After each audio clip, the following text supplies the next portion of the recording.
Addition, vector algebra बोलना वैसे ज़्यादा अच्छा लगता है, ठीक है चला लेंगे।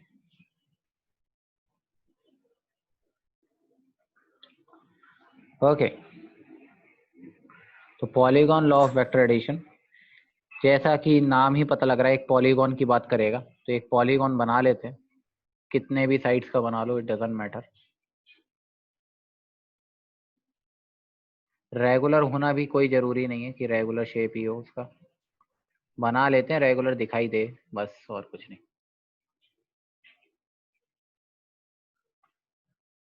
ले ऐसे बना दिया मैंने, हटा।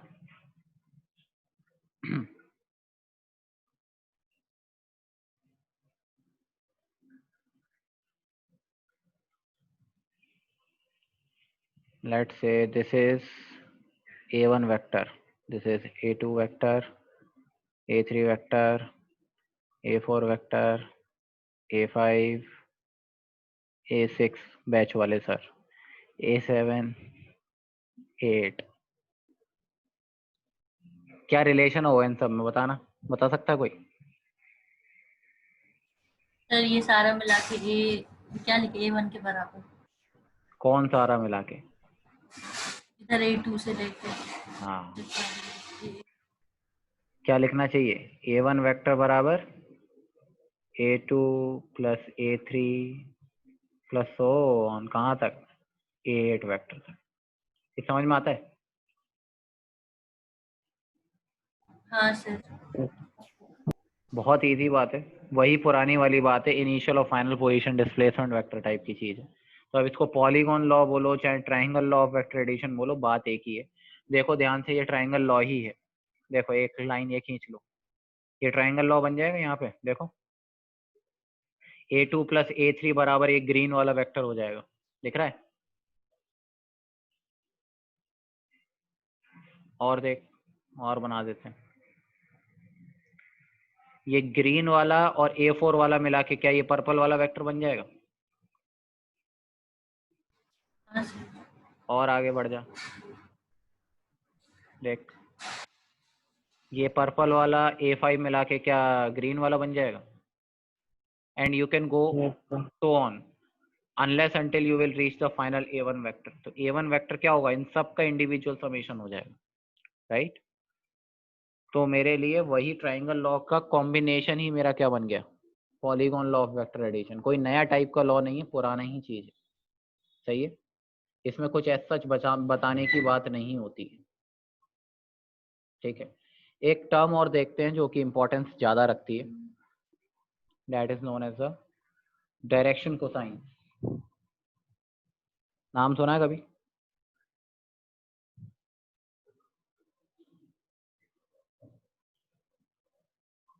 डायरेक्शन कोसाइन सुना है क्या? सर कोसाइन सुना है। हाँ, कॉस और साइन सुने, तो वही सुनी का मिला के डायरेक्शन के साथ में कोसाइन। कुछ नहीं है। अच्छा, एक बेसिक कंपोनेंट करना तो याद है। अगर 2D वेक्टर ले लेता हूं मैं, एक 2D वेक्टर पकड़ूं, ये मान लो ये वेक्टर है ए, इसकी ये हाँ सर वैल्यू है याद है। अल्फा, ठीक है, और ये एंगल होगा बीटा। तो वो बात अलग है कि 2D वेक्टर के लिए अल्फा प्लस बीटा 90 के बराबर होगा, ठीक है। ये समझ में आ रहा है, ये वाई एक्सिस या एक्स एक्सिस, ओके। मुझे ये बताओ, what is the X component? X वाला कंपोनेंट कितना होगा? क्या A A? Cos A cos A alpha. Cos alpha A cos alpha.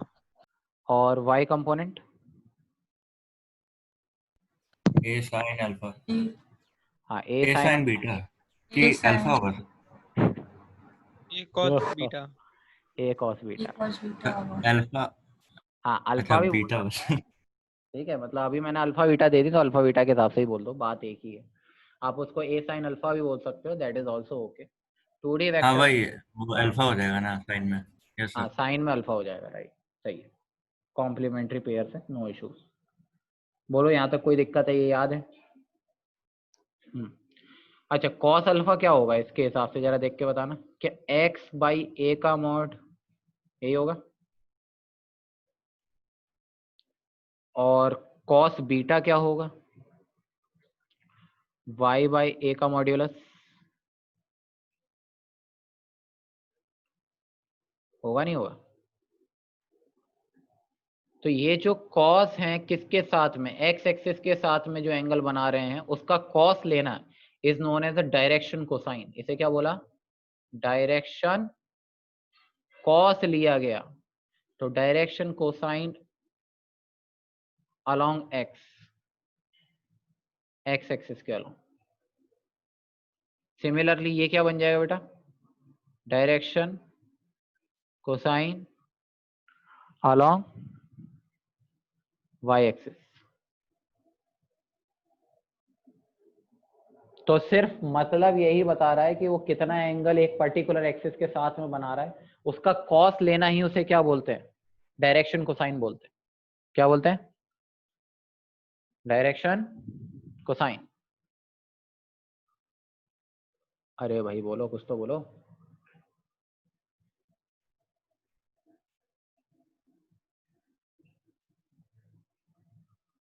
अरे हाँ ना बोल भाई, कुछ तो बोल दे सब लोग। हाँ शाबाश।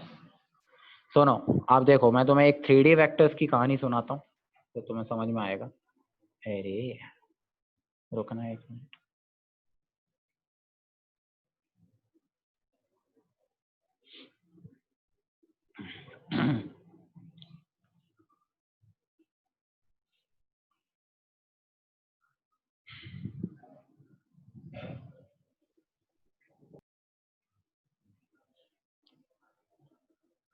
ओके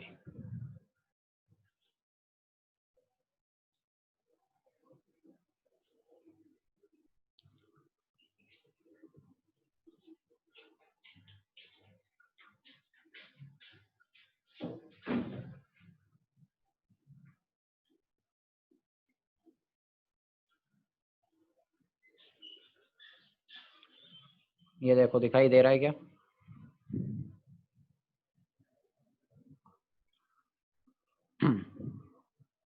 ये जिंदा हो जाए तब चलेगा। सर ये संडे को मॉक टेस्ट होने वाला है, हाँ मॉक टेस्ट होने पता है वाला। आपको? हाँ पता है। देखो पहले तुम इधर देखो, मॉक टेस्ट गए थे लेने, इधर देखो दिखाई दे रहा है क्या ये? सर 1 FPS पे चल रहा है। हाँ देखो, ये एक्स वाई जेड एक्सिस नजर आ रही है क्या, ये बताओ पहले। Yes sir. है ना?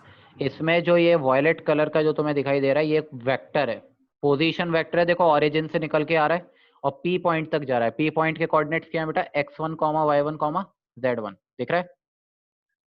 कैसा वेक्टर है ये? 3D में। कैसा वेक्टर है? 3D में। ये ना तो ये yz प्लेन में है, ना ही ये xz में है, ना ही ये xy में है, कोई 3D सेगमेंट में है। मतलब ऐसे सोचो कि एक कॉर्नर पे, आपने कमरे के कॉर्नर पे एक रॉड टाइप की लगी हुई है, एक डंडा है, वो एक एंगल पर जा रहा है, ठीक है। इसमें देखोगे ध्यान से तो ये 3 एंगल्स को डिफाइन करता है। देखो एक्स एक्सिस के साथ कितना एंगल बनाया? अल्फा। वाई एक्सिस के साथ बीटा, और जेड एक्सिस के साथ गामा। ये दिख रहा है क्या तीनों एंगल्स?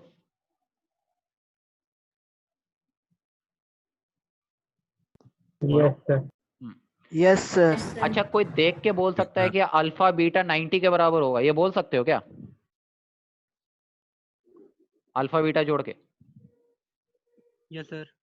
अच्छा ये कैसा लॉजिक है यस कि सर। 90 डिग्री बन रहा है क्या इन दोनों के बीच में?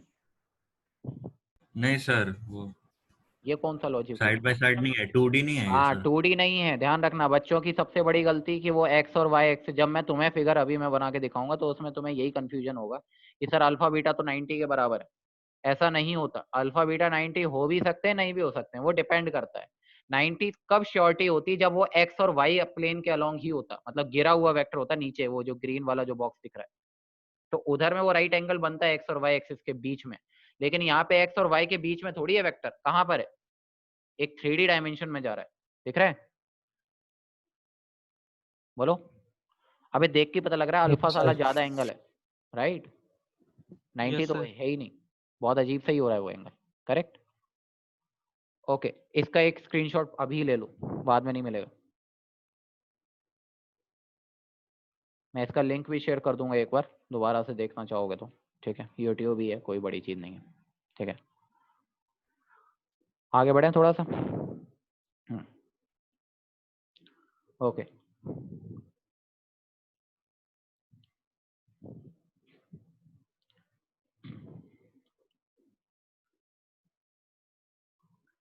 अबे और क्या गरीबों टाइप के काम कर रहा है।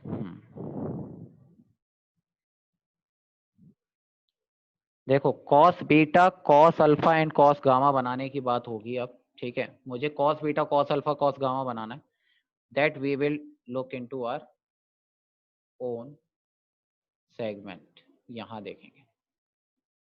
यार मस्त लग रहा था, छोड़े क्या, वैसे ही बता दूं। देखो 3D वेक्टर की अगर मैं बात करता हूँ, अब थोड़ा फील करना पड़ेगा आपको।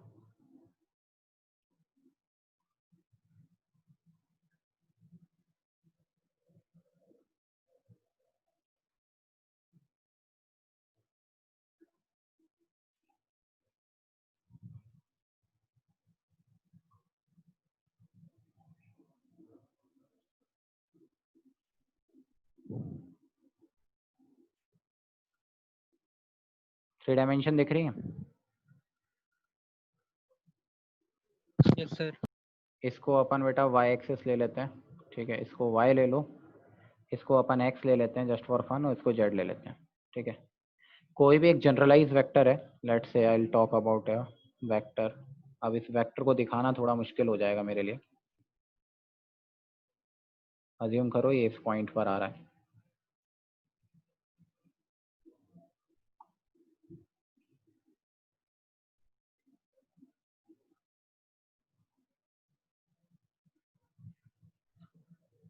थोड़ा सा फील करना पड़ेगा बेटा, है ना।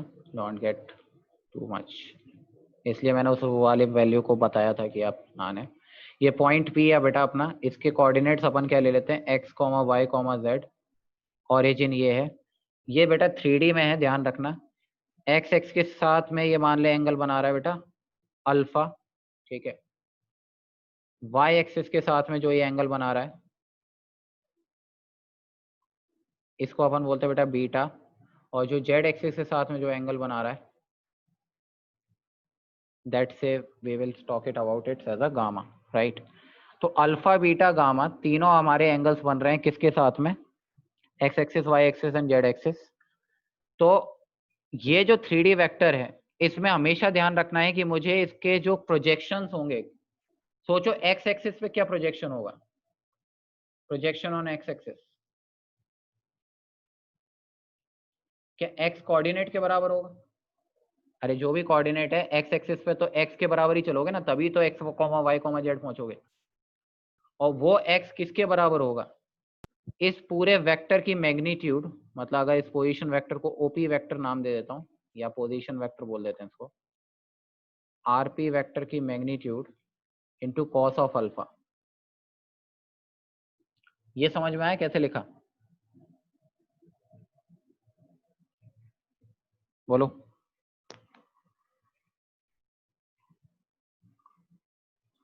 अरे भैया कंपोनेंट ही लिया है मैंने, याद करो जिस तरफ में एंगल होता है उस तरफ कॉस गिरा देते हैं, राइट।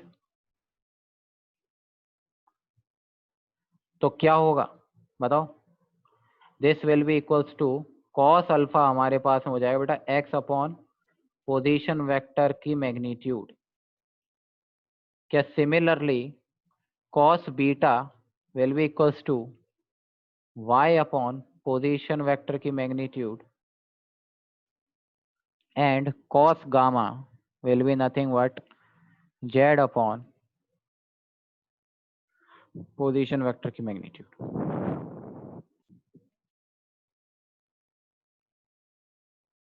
पहले बताओ ये कुछ समझ आया? नहीं। क्यों नहीं समझ आया? मेरा सिर्फ इतना सा सवाल है, अगर मैंने तुम्हें 2 पॉइंट दे दिए कि भैया ये मेरी एक्स एक्सिस है, ठीक है, ये एंगल थीटा बन रहा है, इस पॉइंट के कोऑर्डिनेट एक्स कॉमा वाई हैं, इस वेक्टर की लेंथ है आरपी वेक्टर का मैग्नीट्यूड, तो इसका ये वाला पॉइंट ये लेंथ कितनी होगी, ये x होगी कि नहीं होगी, ये बता दो मुझे। तो x क्या लिख सकते हो, rp vector into cos theta लिखोगे नहीं लिखोगे, ये बता दो। यही तो ऊपर सिखाया अभी तुमको। हाँ सर।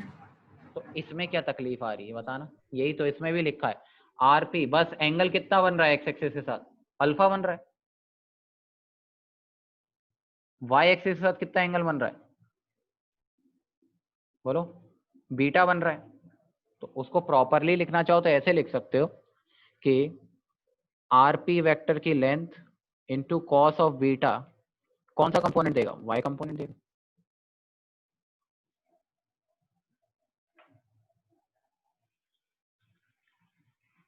दो तरीके होते हैं बेटा इस चीज को दिमाग में रखने के, या तो रट लेते हैं बच्चे फॉर्मूला, या फिर आपको बहुत बेसिक फंडा पता होना चाहिए कि जिस भी डायरेक्शन में मुझे कंपोनेंट निकालना है। मैं इसको थोड़ा सा तुम्हें मैं इससे समझाता हूँ। देखो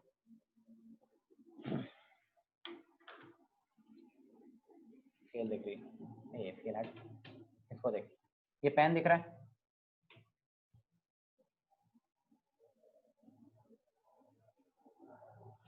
ये दिख रहा है क्या आपको, बताओ। मेरी वीडियो को पिन कर लीजिए अगर देखना चाह रहे हैं तो, ठीक है, मेरी वीडियो पे टैप कर दीजिए, you will get it. Response कीजिए कुछ। ये एक्स एक्सिस है Yes, बेटा, sir. ये वाई एक्सिस है, ये जेड एक्सिस है। Yes sir. हाँ, एक थर्ड वेक्टर है मेरे पास में, एक पेन और नहीं है, मिल गया, गरीबों टाइप का पेन चला लेना, नहीं इससे मजा नहीं आया, कलरफुल पेन दिखाते हैं। ये रहा वेक्टर, ठीक है, ये 3D वेक्टर है बेटा, 3D।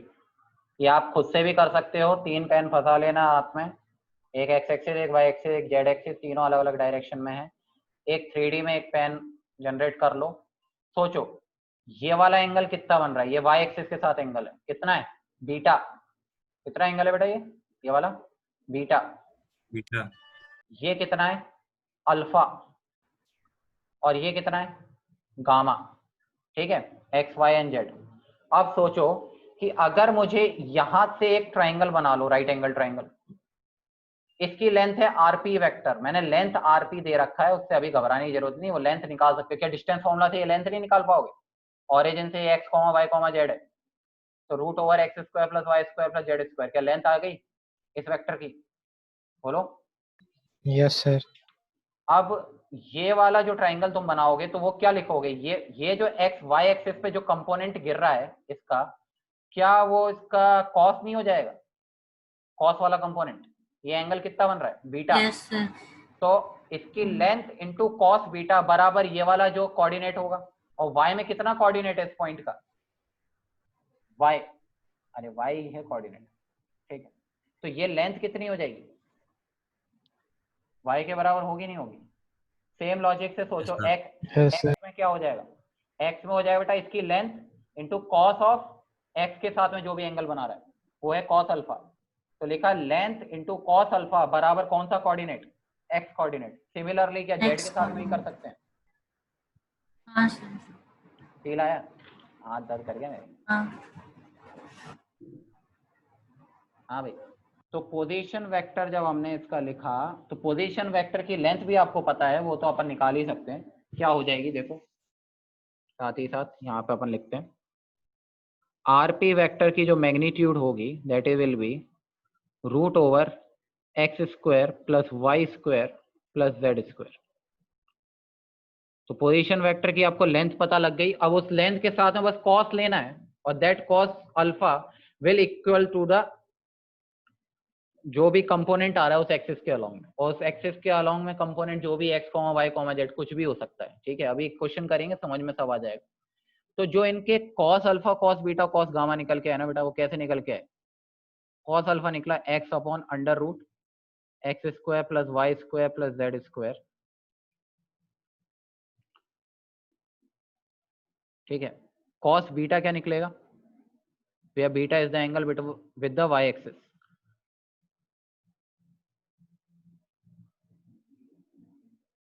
और कॉस गामा क्या होगा,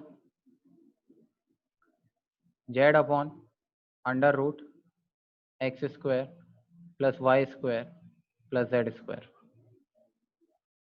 फॉर्मूला तो खैर नॉर्मल सा ही है, कोई बड़ी चीज नहीं है, रटना भी आसानी है, लेकिन रटो नहीं, थोड़ा सा देखोगे तो समझ में जल्दी आएगा। इन तीनों को क्या बोला गया? Direction cosines in 3D along x, y and z axis। बोल कुछ समझ आया?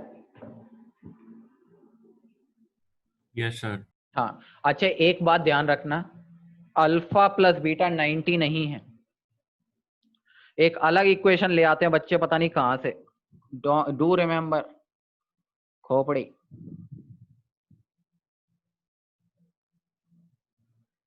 खोपड़ी से पूछो, alpha plus beta is equals to 90 is not equals to 90। कुछ भी हो सकता है, कुछ भी हो सकता है।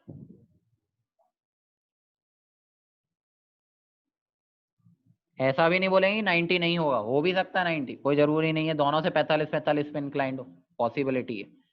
30-60 से इंक्लाइंड हो सकता है, लेकिन ये जरूरी नहीं है कि हमेशा इन दोनों का सम कॉम्प्लीमेंट्री होगा, ये कभी मत याद रखना, ठीक है। 3D के केस में, 2D वेक्टर के केस में हमेशा होता है अल्फा बीटा, क्योंकि वो एक्स और वाई के बीच में ही लाई करेंगे या वाई और जेड के बीच में ही लाई करेंगे, तो वो 90 डिग्री पे क्वाड्रेंट्स होते हैं, इसलिए ऐसा होता है। यहाँ पर ऐसा कुछ भी नहीं, डू रिमेम्बर। समझ गए? कॉशन। अरे कुछ तो बोल दे यार। यस समझ सर। गए सर। हाँ हाँ बोल बेटा, क्या बोल रहा था?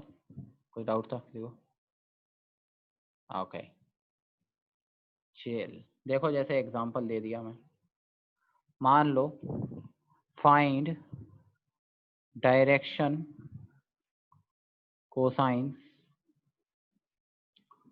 For the position vector.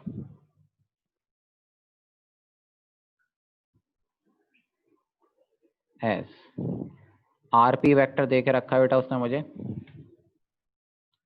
3i plus 4j plus 5k। क्या डायरेक्शन कोसाइन निकाल सकते हो? पॉइंट पता लग गया? पॉइंट कौन सा होगा बेटा? 3,4,5 होगा नहीं होगा, ये बताओ। Yes sir.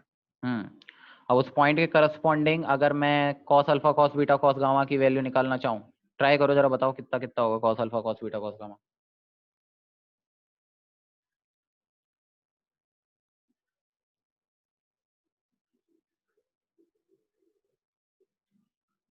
अरे इसकी नाक कहाँ गई रही? इसकी नाक ही तो बनानी पड़ेगी। ये कैसी नाक बनी? चलेगी।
बताओ कितना है बेटे? Sir cos alpha 3 by root 50. है क्या बोल रहा है? √15? अबे 25 तो यही हो गया, 25 हो जाएगा। Root 50. 50 हाँ, 15 कहाँ से हो गया? √50 करेक्ट।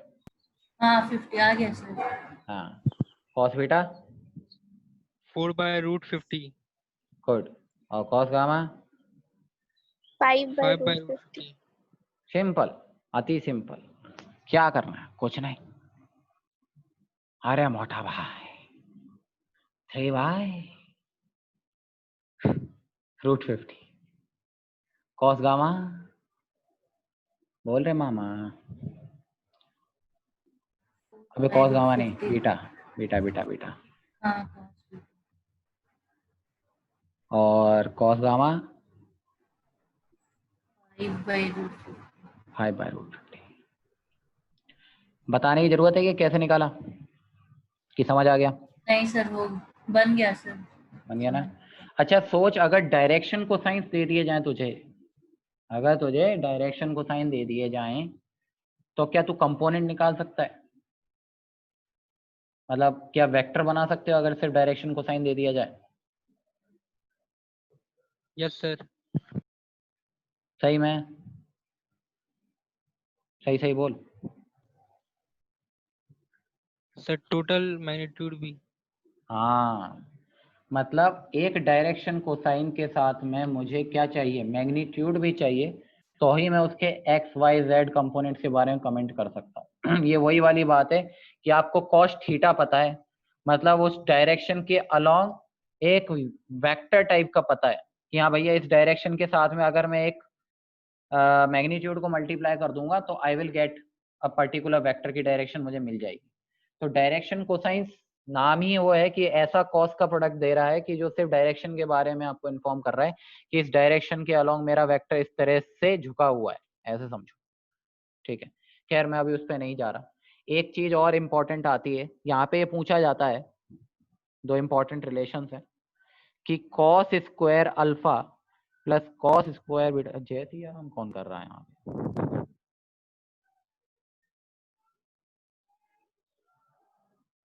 भाई साहब आंदोलन हो गया।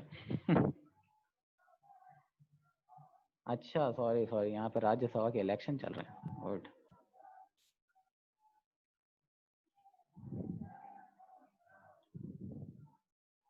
बंद करो रे बंद करो।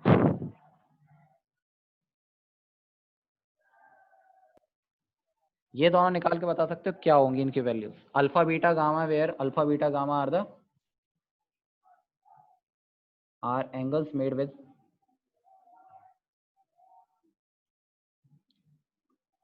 x, y and z axis respectively. तुम ये समझते हो रेस्पेक्टिवली का मतलब क्या होता है? Yes sir. क्या मतलब होता है? Sir order में ही होगा. सही, चलो बताओ, इसको बाद में इस पर चर्चा करेंगे कभी।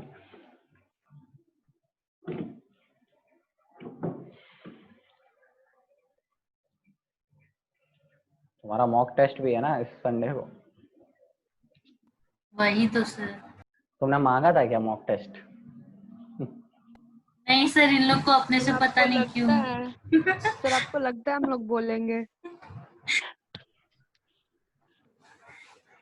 सही है मजा आएगा। आप ही बोले होंगे सर। मैंने नहीं बोला यार, मेरे को तो मुझे तो बोल देते हैं कि हाँ भैया लाओ बच्चों के लिए पेपर बनाना है। मैंने कहा हो गए। एक और काम। एटलीस्ट एक संडे तो गैप देना चाहिए ना, लास्ट संडे हम लोग टेस्ट मैंने भी देते। बोला था, मैंने भी यही चीज बोली थी। मैंने कहा एटलीस्ट बच्चे अभी पेपर दिए हैं, कम से कम 11th वालों पे तो ऐसा मत थोपो। 12th वाले तो खैर सर बदतमीज धीरे हो धीरे जाते हैं। आदत होगा ना ऐसे, हाँ। मतलब ऐसे मतलब क्या? आपको बोलना चाहिए था सर। मैं बेटा बोलता हूँ, ऐसा नहीं है।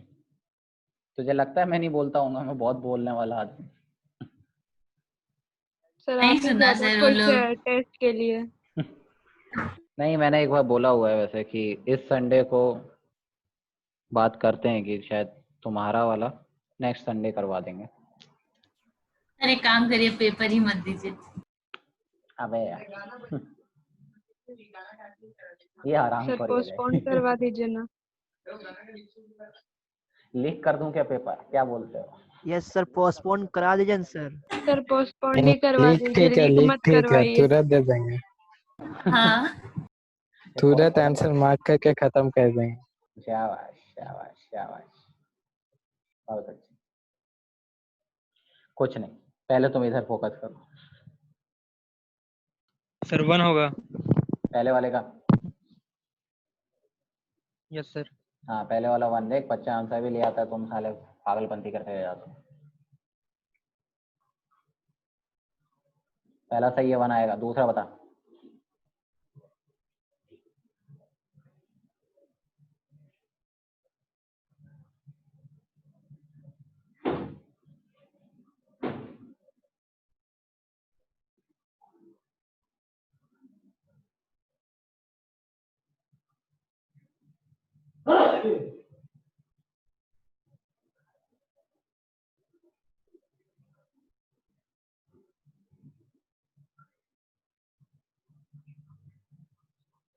पहला वाला 1 कितना होगा, आ गया?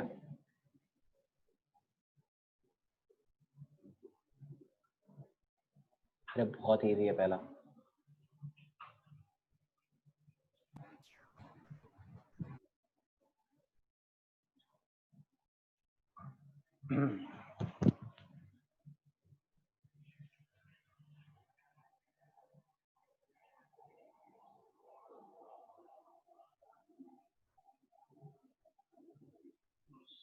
सर दूसरा का 2 होगा। करेक्ट, वेरी गुड, 2 होगा, सही है। Yes sir. गुड। ये आएगा बेटा, कौन सा कलर लगाएं? ये सतरंगी कलर लगा के देखते हैं ये कैसा चलता है। ये कैसा चला है? वाह, ये कलर अच्छा है, बहुत ही घटिया कलर है। ये आता है बेटा 1 और ये आता है 2, ठीक है। सोचे पहला तो बहुत ही इजी है, let's talk about the proof, बहुत ही घटिया प्रूफ, हरदी टाइप। कॉस स्क्वायर अल्फा को अगर लिखोगे तो वो ऐसा हो जाएगा बेटा, X square upon X square plus Y square plus Z square. दूसरे को लिखोगे बेटा Y square by X square plus Y square plus Z square. और तीसरे वाले को लिखोगे तो क्या आएगा, Z square by X square plus Y square plus Z square. तीनों को जोड़ोगे क्या आ जाएगा, 1 ही आएगा शायद। ये किसका हुआ, cos square alpha plus cos square beta plus cos square gamma. अरे बोलो, ठीक है। दूसरा वाला क्या है, sine square alpha plus sine square beta plus sine square gamma. इसको ऐसे लिख सकते हो, sine square theta plus cos square theta बराबर 1 होता है, तो साइन स्क्वायर अल्फा को ऐसे लिखा जा सकता है शायद 1 minus cos square alpha. Similarly ये टर्म लिख लिया जाएगा 1 minus cos square beta, similarly 1 minus cos square gamma.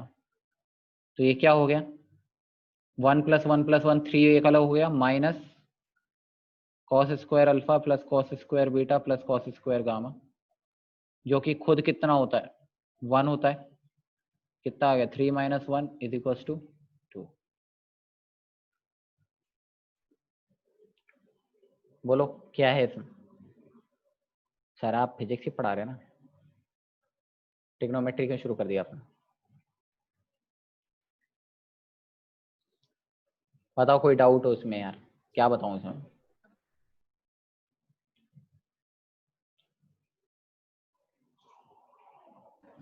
Sir अब तो मैथ्स फिजिक्स एक ही जैसा लगता है। अभी कुछ टाइम तक बस बदलने वाला है, बहुत ही जल्द मेरा वक्त बदलने वाला ठीक है, तुम्हारा भी वक्त बदलने वाला है, ऐसा नहीं। ओके, तो बेटा कितना आ गया, 2। ये कई बार क्वेश्चन आ जाता है, मतलब इन द सेंस कई बार पूछ लेते हैं ऐसे ही, डीपीपी वगैरह में भी मिल जाएगा कभी ना कभी। तो दिमाग में रखने वाली चीज नहीं है, लेकिन हाँ एक हल्का सा जहन में होना चाहिए। किस में होना चाहिए? जहन में, कि हाँ ऐसे कुछ रिलेशंस हैं, cos square alpha plus beta plus gamma type के 1 होते हैं, sine square alpha sine square beta plus sine square gamma 2 होता है। कुछ हल्का हल्का दिमाग में रह जाए तो ठीक है, बाकी निकालना तो आता ही है, कोई बड़ी चीज नहीं। बोलो ठीक है। तो डायरेक्शन कोसाइन समझ में आ गए, ठीक है।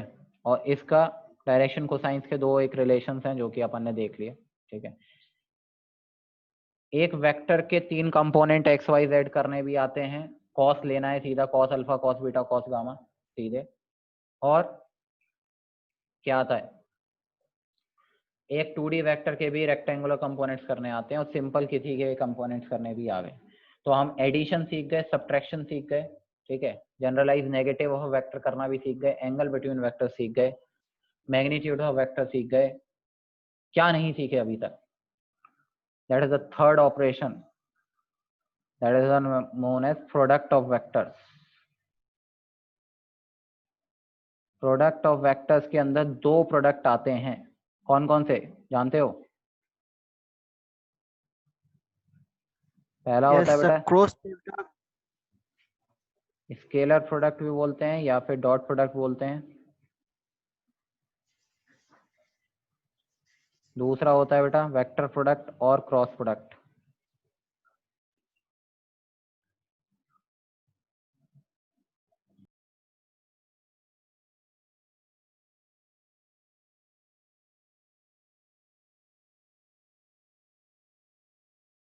प्रोडक्ट और क्रॉस प्रोडक्ट आपने बचपन में सीखे हैं, इनके सिंबल्स शायद आप ऐसा सीखते आए हो, ए इंटू बी, या ए इंटू बी नहीं करते थे हमेशा, लेंथ इंटू ब्रेड्थ करते थे, याद है? क्या है? एरिया ऑफ रेक्टेंगल, सही है। और कभी कभी ऐसे भी लिख देते थे 2 इंटू 3। ये सिंपली क्या था, ये अपना बना बेटा डॉट प्रोडक्ट। क्या बना? Dot product.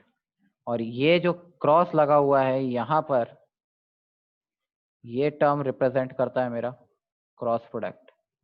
तो अभी तक जो भी हमने मल्टीप्लिकेशन किए हैं, ठीक है, तो मल्टीप्लिकेशन जितने भी हमने किए, प्रोडक्ट जितने भी हमने निकाले, वो सारे के सारे हमने स्केलर्स के बीच में निकाले। Maximum time what we used to multiply things, we generally multiplied scalar portions of all quantities। किसी को वर्क डन का फॉर्मूला पता है क्या? कभी 9th वाइन्थ में कभी बताया हो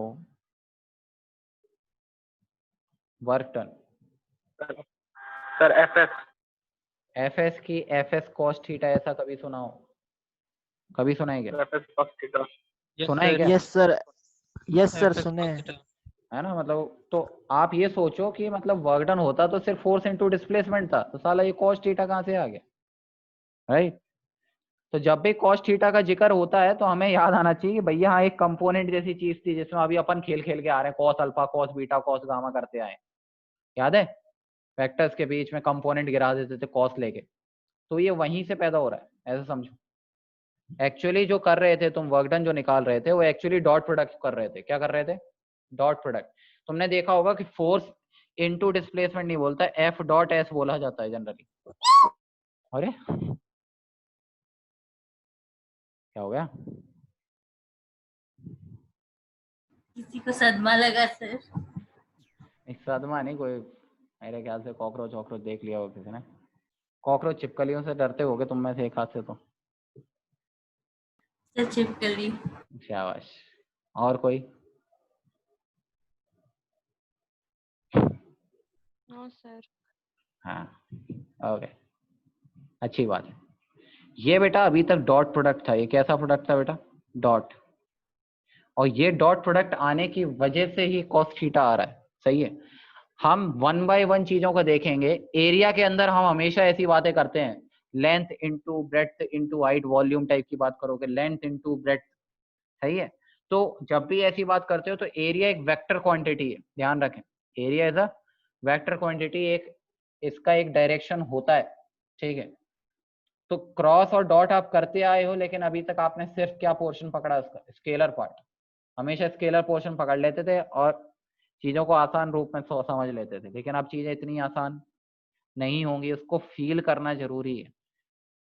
सॉल्व करना सबको आता है, कोई बड़ी चीज नहीं है, लेकिन फील करना बहुत जरूरी है। समझ आ रहा है ये बात? पहले ये देखा जाए कि कितना फील करवाया जा सकता है समय के हिसाब से। ओके, सबसे पहले हम चर्चा करेंगे डॉट प्रोडक्ट पे। बहुत काम का प्रोडक्ट है ये, क्योंकि ये सबसे ज्यादा यूज होता है, मैं पहले ही बता रहा हूँ, to find angle between vectors.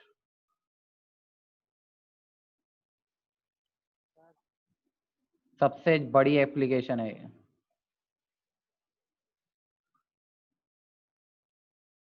Questions के हिसाब से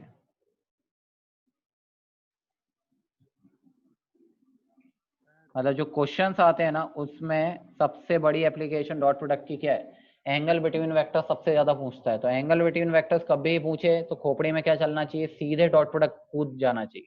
समझ रहे हो? सीधे दिमाग में चलना चाहिए डॉट प्रोडक्ट। बोलो, ठीक है। होता क्या है अभी देखते हैं।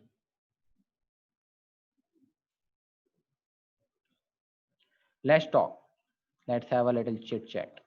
ए वेक्टर डॉट बी वेक्टर, इसका ब्रह्मास्त्र बताते हैं पहले तो।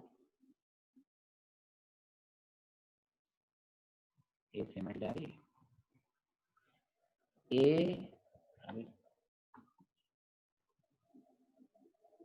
A vector dot B vector equals a vector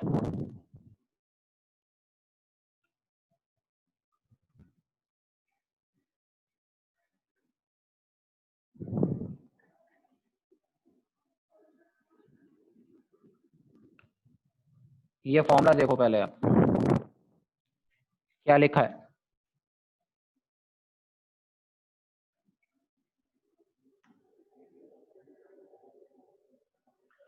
A vector dot B vector बराबर ए वेक्टर की मैग्नीट्यूड इंटू बी वेक्टर की magnitude into cos of theta, ठीक है। तो यहीं से एक चीज समझ में आ जानी चाहिए कि अगर कॉस थीटा निकालने बोले, एक मिनट,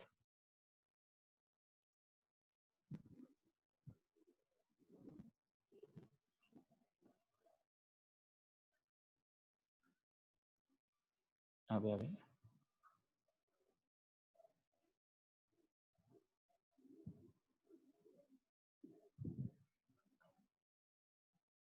एक minute.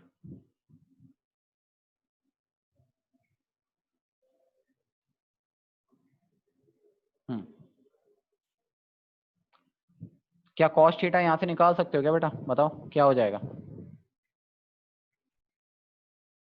A dot B divided by A vector की मैग्नीट्यूड इंटू बी वेक्टर की मैग्नीट्यूड। कोई देख के बता सकता है ये क्या चीज लिखी हुई है?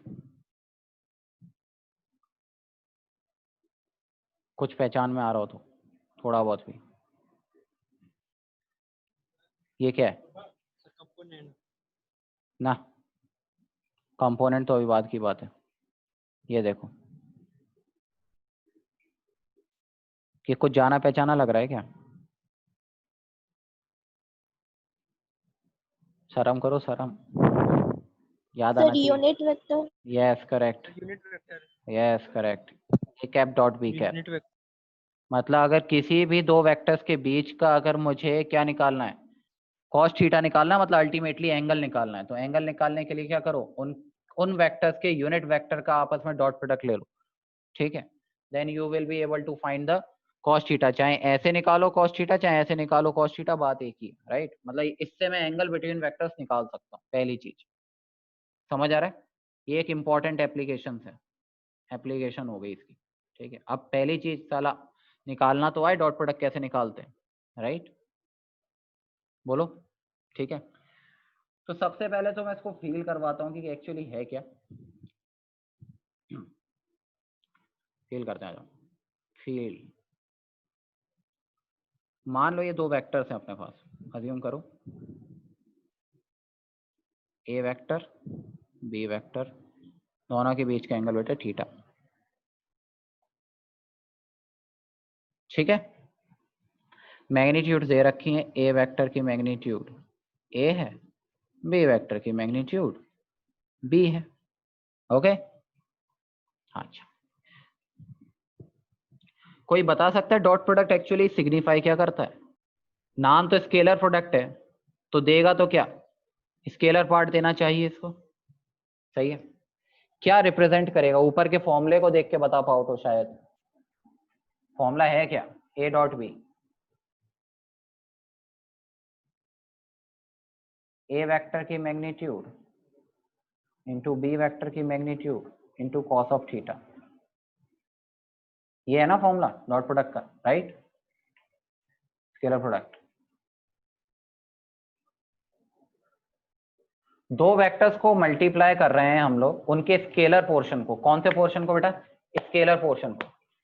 कोई भी दो क्वांटिटीज को अगर मल्टीप्लाई करता हूं तो क्या जरूरी है स्केलर पार्ट के लिए? कि उनकी डायरेक्शन एक ही डायरेक्शन में होनी चाहिए।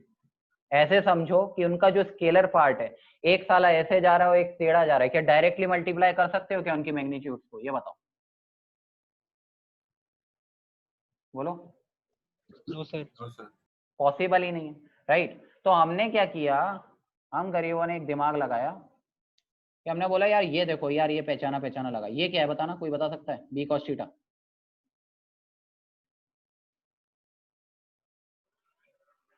देख के बताओ क्या है ये। बूझो तो जाना चल रहा है यहाँ पे। Sir x component, x component नहीं, component of B vector over A vector. मतलब एक्स तो नहीं बोल सकता ना, ए वेक्टर की डायरेक्शन एक्स के अलोंग कहाँ है क्या पता मुझे, राइट? बी वेक्टर का कंपोनेंट किस पर? ए वेक्टर के ऊपर। ये है कि नहीं है बताओ? Yes sir. This is the component of B vector over A vector. अच्छा, ए वेक्टर के ऊपर कंपोनेंट गिरा देने का मतलब क्या है? उसका डायरेक्शन भी लिया या सिर्फ अपन ने उसकी मैग्नीट्यूड ली है? सिर्फ मैग्नीट्यूड ली, ये समझ में आता है? मतलब बी कॉस थीटा, देखो इसमें कहीं डायरेक्शन नहीं कंटेन कर रहा है। बी के ऊपर भी मॉड लगा हुआ है, मतलब वो सिर्फ एक मैग्नीट्यूड है, इनटू कॉस थीटा मतलब वो सिर्फ और सिर्फ क्या है? एक स्केलर पार्ट आ गया। बी वेक्टर जो टेढ़ा जा रहा था उसने उसको हम किस डायरेक्शन में ले आए? ए वेक्टर की डायरेक्शन में ले आए। क्या अब आराम से ये दोनों मल्टीप्लाई हो सकते हैं, इनके दोनों स्केलर पोर्शन? इसकी भी मैग्नीट्यूड निकाल ली ए के अलोंग बी वाले की, और ए की खुद की मैग्नीट्यूड तो है ही। क्या दोनों का मल्टीप्लीकेशन हो सकता है? ये बताओ।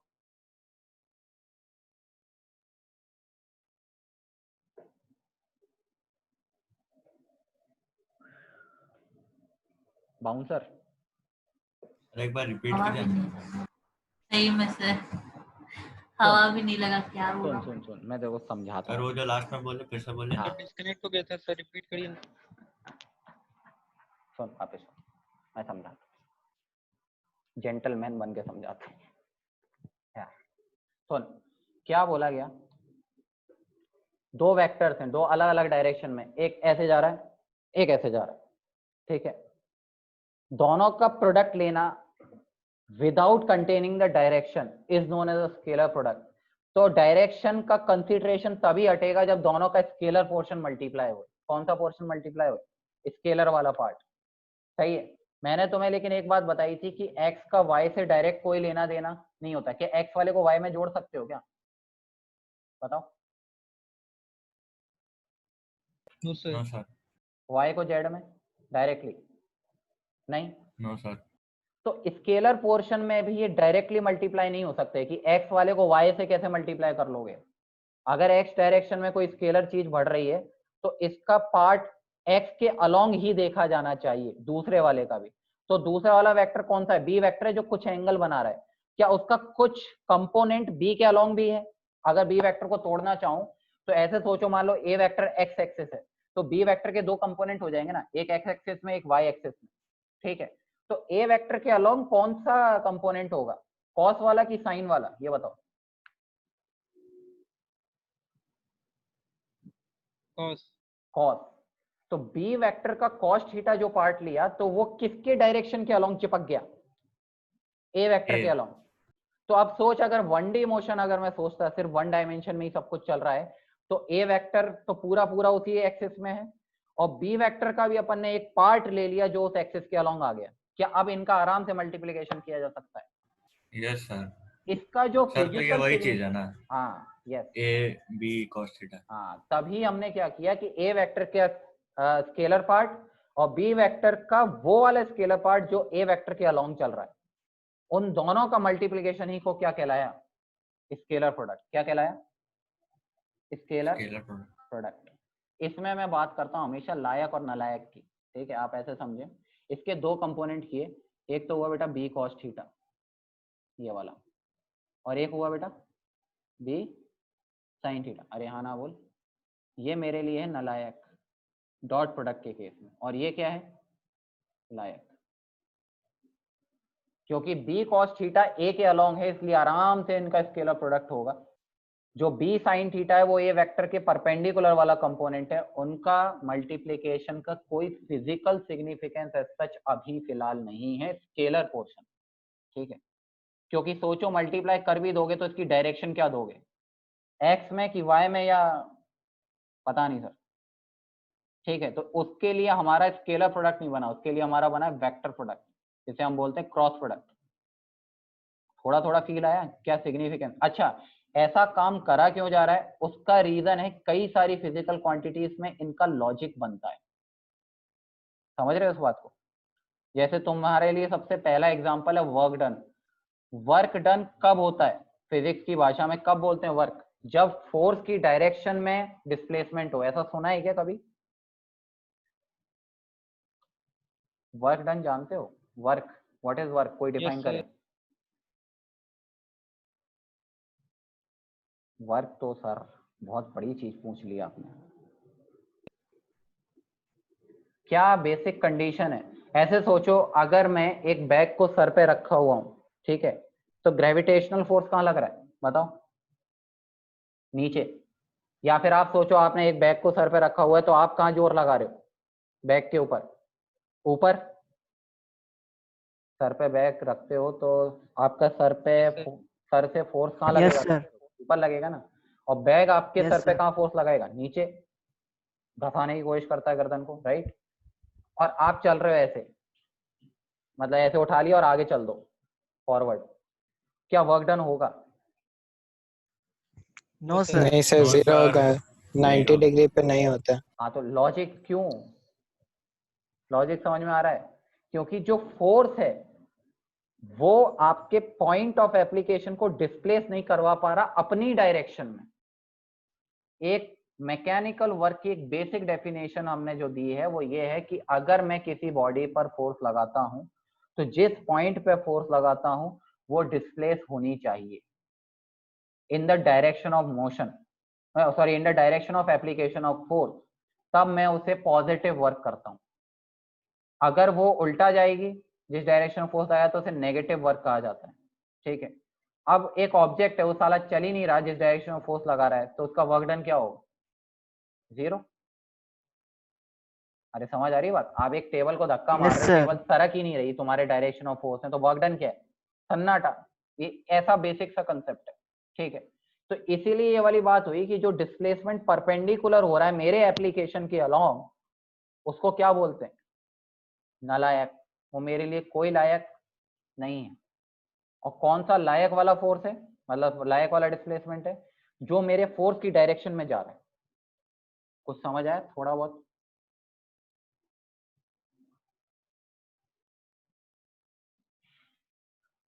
Yes sir. या दिस वन। Yes sir. खैर, अभी तो फिलहाल अपन ने सिर्फ देखा है कि इनको प्रोडक्ट कर कैसे रहे हैं। हम क्या कर रहे हैं, दोनों वेक्टर्स हैं जो अलग अलग एंगल पे हैं, तो जो दूसरा वाला एंगल वाला है उसका एक कंपोनेंट गिरा देते हैं अपने वेक्टर के अलाउंग और दोनों को मल्टीप्लाई कर देते हैं। इसी को अपन क्या बोलते हैं? Scalar product. उनके स्केलर पार्ट को मल्टीप्लाई करते हैं। आना बोल, ठीक है?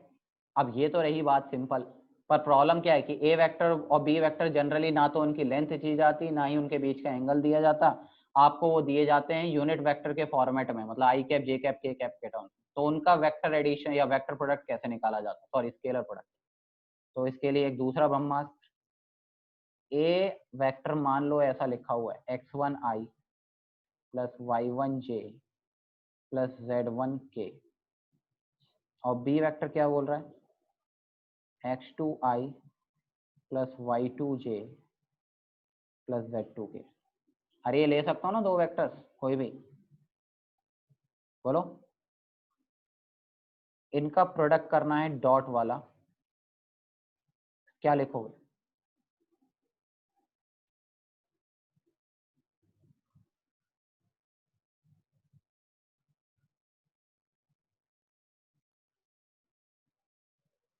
भगवान की असीम कृपा से इतना आप लोग जानते होगे कि इनका प्रोडक्ट कैसे करते हैं।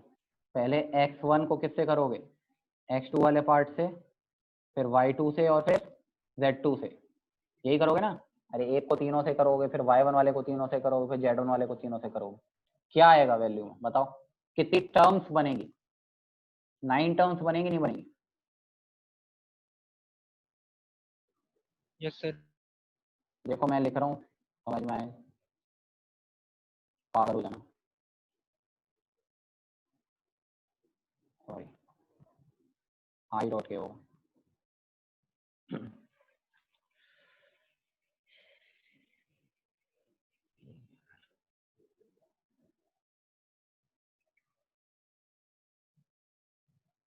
Okay,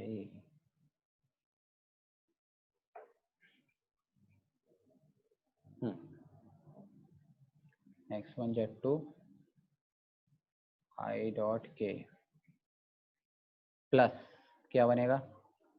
y1 x2 j dot i plus y1 y2 j dot j plus y1 z2 j dot k, j के rolling, plus z1 x2 k dot i plus z1 y2 k dot j plus z1 z2 k dot k। बताओ ये ठीक है? ये समझ में आया? Yes sir. Simple है। अब प्रॉब्लम क्या है कि ये चीज तो ठीक है, समझ में आ रहा है, x1 x2 सर मल्टीप्लाइड हो रहे हैं, नंबर ही होंगे 2 3 4, लेकिन ये कैसे कैलकुलेट करेंगे? I dot J, I dot के, ये परेशान कर रहा है ना?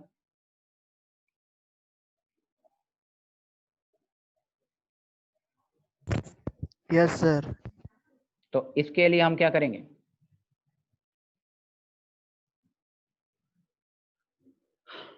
वी विल आस्क खोपड़ी, खोपड़ी से पूछते हैं अपन।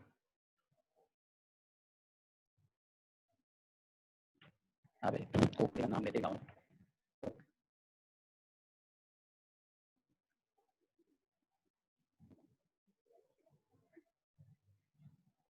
हाँ बेटे, तो खोपड़ी से अपन पूछते हैं। खोपड़ी ने क्या बोला कि भैया हमें प्रॉब्लम क्या हो रही है कि what we are trying to achieve is I dot I ये निकालना है, आई डॉट जे टाइप निकालना है, आई डॉट के टाइप निकालना है। तो उन्होंने बोला कि बेसिक फॉर्मूले को याद रखिए आप। बेसिक फॉर्मूला क्या बोल रहा है? वो ये बोलता है बेटा a vector b vector into cos of theta, यही बोलता है ना, दो चीजों का डॉट प्रोडक्ट। बोलो, दो चीजों तेरी का। खोपड़ी का नाक। अरे नाक बनाएंगे बाद में, क्या है, नाक कटवा ली इसने, ठीक। तो a vector b vector cos of theta. सोच आई वेक्टर मतलब जो आई कैप है इसका मैग्नीट्यूड कितना होगा? यूनिट वेक्टर है ना ये i cap, what is its magnitude? 1। अरे बोलो। और आई और आई दोनों ही कौन से डायरेक्शन को रिप्रेजेंट करते हैं? एक्स को। ये भी आई कैप है और ये भी आई कैप है, दोनों एक्स डायरेक्शन रिप्रेजेंट करते हैं। तो दोनों के बीच का एंगल कितना होगा? दोनों एक ही डायरेक्शन में पॉइंट कर रहे हैं। 0। तो क्या हो गया बेटा? cos 0। cos 0 कितना होता है? 1। तो ये पूरी वैल्यू क्या आती है? आई डॉट आई कितना आया? 1। अच्छा सिमिलरली आई डॉट जे, सोचना क्या लिखोगे, 1 इंटू 1, इनके बीच का एंगल कितना होगा बेटा, आई कैप और जे कैप के बीच में, एक एक्स एक्सिस है एक वाई एक्सिस है,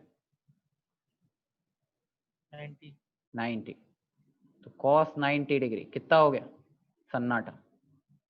अच्छा एक लॉजिक सोचो कि अगर दो वेक्टर्स जो कि सेम डायरेक्शन में पॉइंट कर रहे हैं, यूनिट वेक्टर्स, उनकी वैल्यू 1 हो रही है, बाकी जो परपेंडिकुलर हैं उनके बीच के कॉस मतलब जो डॉट प्रोडक्ट है वो कितना है, 0, तो सोचना आई डॉट आई कितना हो जाएगा, 1 हो जाएगा, जे डॉट जे भी कितना हो जाएगा, 1 हो जाएगा, और के डॉट के भी कितना हो जाएगा, 1 हो जाएगा। बाकी सारी वैल्यूज कहाँ जाएंगी, आई डॉट जे कितना हो गया, 0, आई डॉट के कितना हो गया, 0, जे डॉट के कितना हो गया, 0, के डॉट जे कितना हो गया, 0, के डॉट आई कितना हो गया, 0, ये भी कितना हो गया, 0। तो कौन सी टर्म बचेंगी मेरे लिए, क्या सिर्फ डायगोनल वाली, x1 x2 y1 y2 और z1 z2, बोलो। Yes sir. तो मेरा जो फाइनल आंसर आया इनका डॉट प्रोडक्ट का वो कितना आ गया, x1 x2 plus y1 y2 plus z1 z2, this is the dot product of a dot b। अब ये मत कहना सर आई डॉट आई कहाँ गया, तो वो 1 हो गया है, समझ में आ रहा है, जे डॉट जे भी 1 हो गया, तो उसको लिखते नहीं है। हरियाणा बोल कुछ। Yes sir. देख अभी करेगा सॉल्व तो Yes, समझ sir. में ज्यादा आएगा, ठीक है, लेकिन फिर भी एक बार जस्ट फील के लिए मैंने थोड़ा बताया कैसे सॉल्व करते हैं, राइट। देखो एक और चीज देखो, जैसे अगर मैं एक एग्जांपल बोलूं, ज्यादा इजी जो तरीका है इसको याद रखने का तरीका, ये तो खैर फील वाली बात हो गई, ब्रह्मास्त्र फॉर डॉट प्रोडक्ट, ब्रह्मास्त्र नंबर 2 फॉर डॉट प्रोडक्ट।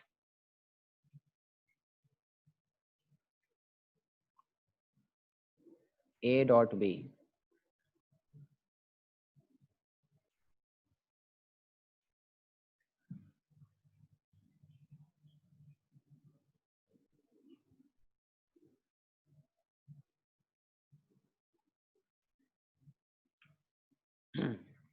अभी ये अगर है बेटा, दो वेक्टर्स को मुझे मल्टीप्लाई करना है ए डॉट बी, तो आप क्या करो, आई कैप वाले को आई कैप के साथ मल्टीप्लाई करो, जे कैप वाले को जे कैप के साथ मल्टीप्लाई करो, ठीक है, हमेशा याद रखना है, और के कैप वाले को के कैप के साथ में मल्टीप्लाई करो, बस बाकी कुछ भी नहीं, इंडिविजुअल टर्म्स को नहीं लिखना। तो आंसर क्या हो जाएगा बेटा, सीधा सीधा x1 x2, आई वाला आई के साथ मल्टीप्लाई हुआ, y वाला y के साथ मतलब j वाला j के साथ में, और k वाला k के साथ में, बस ये आंसर आ गया डायरेक्ट, बिना सोचे समझे। कुछ नहीं करना, फालतू की नो टर्म्स नहीं लिखनी, याद रखें। बोलो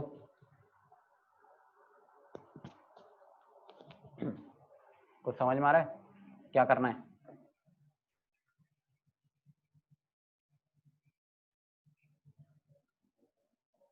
ओके यस सर। हाँ, let's take an example, find the angle, मैं डायरेक्ट एंगल ही पूछूंगा, the angle between the following vectors.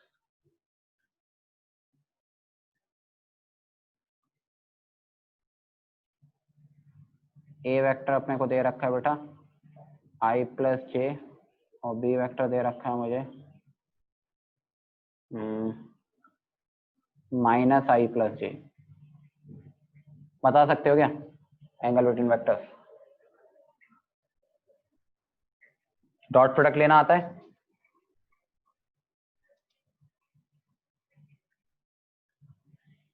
Try करो एक बार, सोचो खुद से, बताऊंगा मैं तो।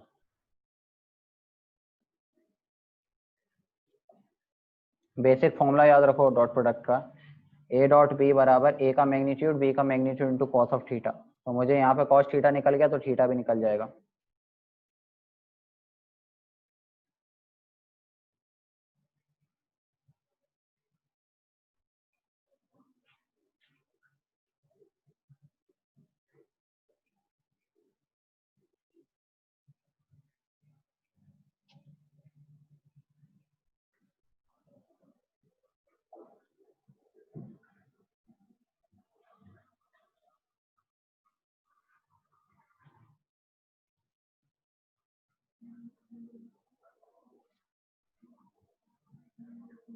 पहले आप मुझे इसका डॉट प्रोडक्ट बताइए कितना आ रहा है।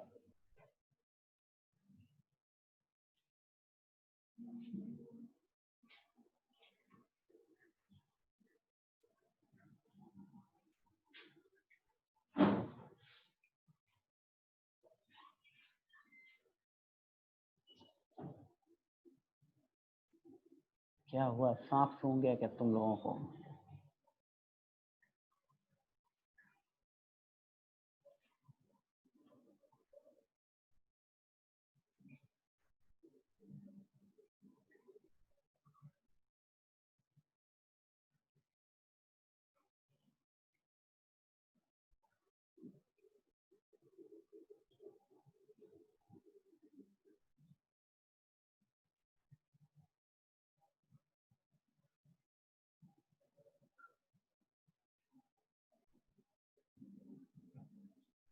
Sir, theta equal to 90.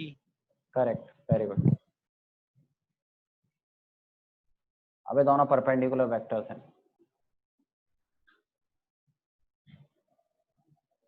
क्या फॉर्मूला यूज कर रहे हो आप?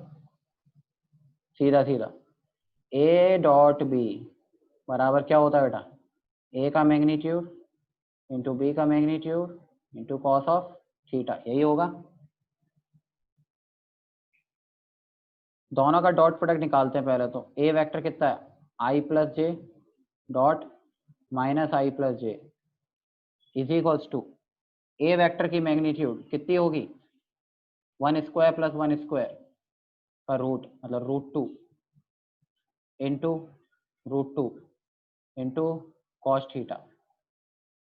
इन दोनों का डॉट प्रोडक्ट करना आता है? सिंपल। किसको किससे मल्टीप्लाई करोगे? आई वाले को आई से और जे वाले को जे से। आई को आई से करोगे तो कितना आएगा? -1, क्योंकि 1 इंटू -1 लिखा हुआ है। Yes. Plus J into J को करोगे तो कितना आ जाएगा? +1 is equal to 2 cos theta. मेरे ख्याल से 2 कॉस थीटा बराबर 0। तो कॉस थीटा 0 कब होता है? और थीटा कितना होता है? 90. खत्म। क्या है इसमें बताओ, बोलो।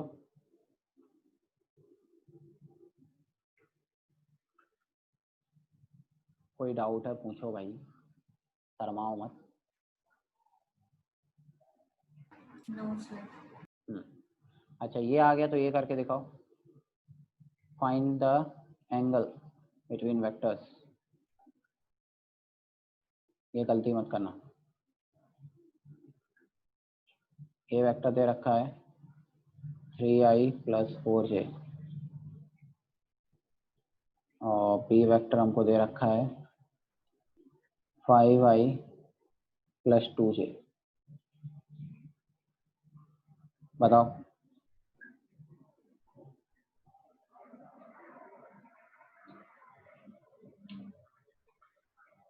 पहले तो डॉट प्रोडक्ट ही बताओ मुझे, डॉट प्रोडक्ट कितना आएगा?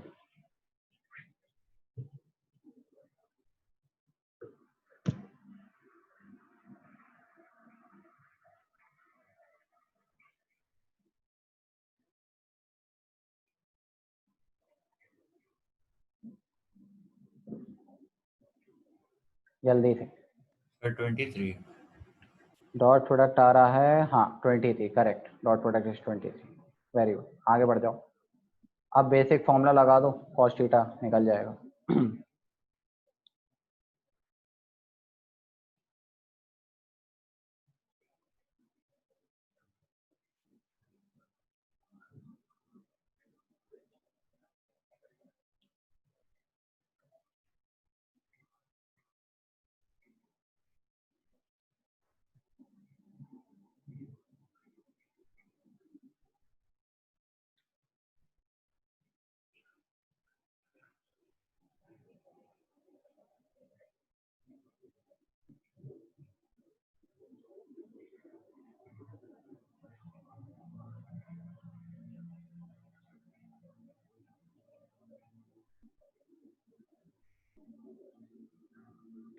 कोई एग्जैक्ट वैल्यू नहीं है कि लॉजिकल है, कॉस इनवर्स में बोल देना।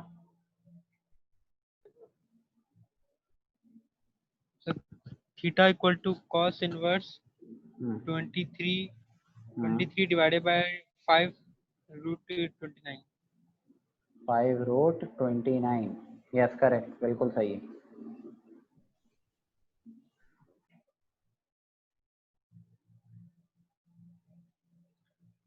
बिल्कुल सही है, एकदम सही बोले आप।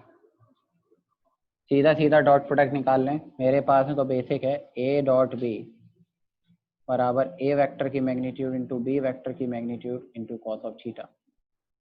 ठीक है, ए वेक्टर मुझे पता है 3i प्लस 4j, इसका डॉट लेना है किसके साथ, 5i plus 2j is equals to A vector की मैग्नीट्यूड बेटा हो जाएगी 3 स्क्वायर प्लस 4 स्क्वायर, मतलब रूट 25 दैट इज 5, और दूसरे की होगी 25 4 रूट 29 इंटू कॉस थीटा।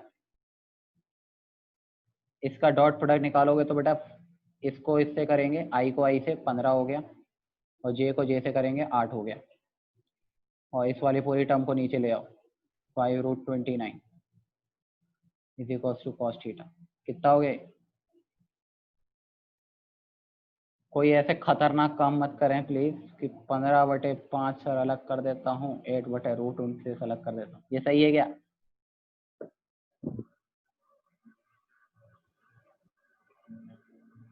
नहीं सर। मतलब दुनिया उजाड़ दोगे। कई कहते रहे अरे सही तो लिखा, क्या दिक्कत है इसमें?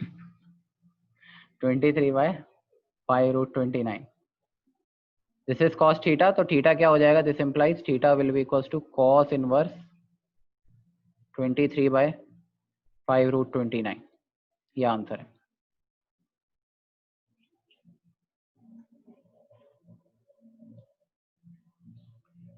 बताओ क्या है इसमें, सिंपल सा तो है।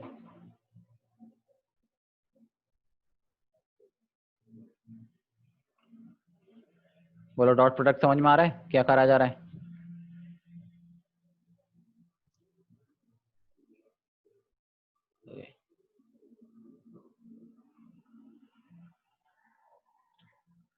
बोलो भाई, कुछ तो बोलो, सन्नाटे में चले गए। Yes sir. हाँ बोला करो, ऐसा नहीं है पता नहीं क्या कर रहे हैं। थोड़ा आइडिया लगना चाहिए कि हाँ मैं कुछ बता रहा हूँ तो समझ में आ रहा है। तो बेटा डॉट प्रोडक्ट में सिंपल क्या याद रखना है, आई को आई के से, जे को जे से, के को के से। के भी आ सकता है, कोई भरोसा नहीं है। एक ये और करके दिखा दो, देखें कितने लोग गलती करते हैं। आई बिलीव काफी लोग कर देंगे। 2i माइनस 3j प्लस के गैप, और बी वेक्टर अपने पास में है 4i प्लस 2k 3j। बताना कितना आ रहा है?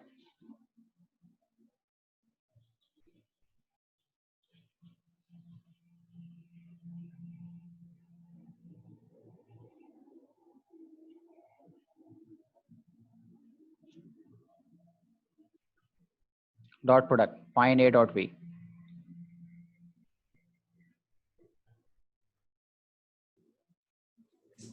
सर आप के आगे जे को लिख दिए इसलिए सोच रहे हैं हम लोग गलती करेंगे। यस कर सकते हो, कोई बड़ी बात थोड़ी, कर भी दिए होंगे बहुत सारे।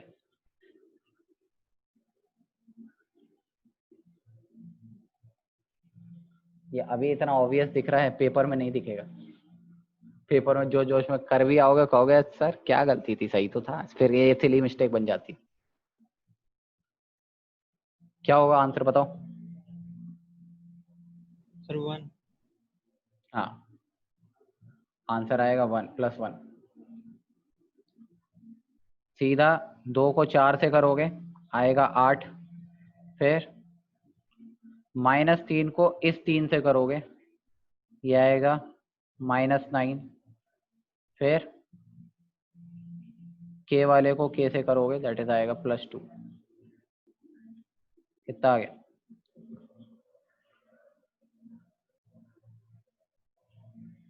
बोलो क्लियर है?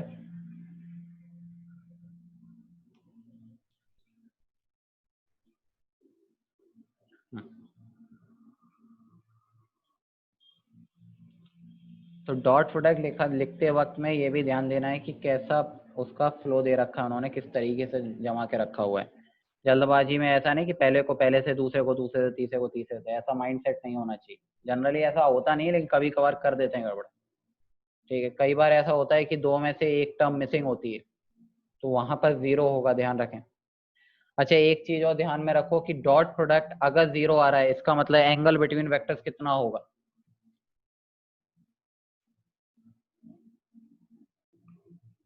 if dot product